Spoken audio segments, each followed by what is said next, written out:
ভারতে পৌঁছেই নেট সেশনে নাহিদ রানা। ভারতীয় ব্যাটারদের কঠিন পরীক্ষা দিতে নেটে একের পর এক গতির ঝড় তুলছেন নাহিদ। স্থানীয় চেন্নাইয়ের খুদে পেসাররাও মুগ্ধ হয়ে তাকিয়ে দেখলেন ক্রিকেট দুনিয়ার নতুন এই বোলিং তারকাকে। ভারত সিরিজে সবার চোখ থাকছে রানার উপর, তাই তো বাড়তি সিরিয়াস এই পেসারও। পাকিস্তান সিরিজে বাবর রিজওয়ানদের ডমিনেট করেছেন নাহিদ রানা। শুধুই ডমিনেট না, রীতিমতো ক্রিজে টিকে থাকতে স্ট্রাগল করতে হয়েছে পাক ব্যাটারদের। রানার বাউন্সার আর 150 স্পিডে ছোড়া বল আগুনের গোলাই হয়তো লেগেছিল পাকিস্তানের ব্যাটারদের কাছে। দুই টেস্টেই বোলিং মুনশিয়ানা দেখিয়েছিলেন রানা।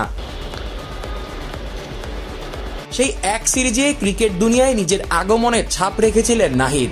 তবে এবার চ্যালেঞ্জটা ভিন্ন ও অনেক বড়।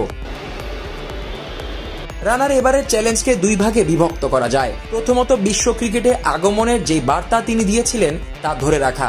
ভারত সিরিজে ফ্লপ গেলেই রানাকে ওয়ান সিরিজ ওয়ান্ডারও বলবে নিন্দুকরা। তাই রানার অন্যতম চ্যালেঞ্জ নিজের সদ্য পাওয়া ইমেজটাকে ধরে রাখা। রানার দ্বিতীয় চ্যালেঞ্জ রোহিত কোহলিদের বিপক্ষেও মুনশিয়ানা দেখানো।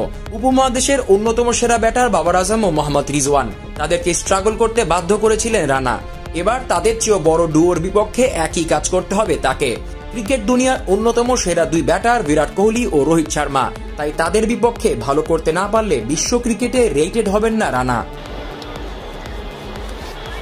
তবে চ্যালেঞ্জটা শুধু রানার একারই নয়, ভারতীয় দলও চাপে আছে রানাকে নিয়ে। তাকে সামলাতে পাঞ্জাব থেকে গুরনুর ব্রার নামের এক পেসারকে উড়িয়ে আনা হয়েছে। লম্বা এই পেসারের বিপক্ষে ব্যাটিং করেছেন রোহিত কোহলিরা।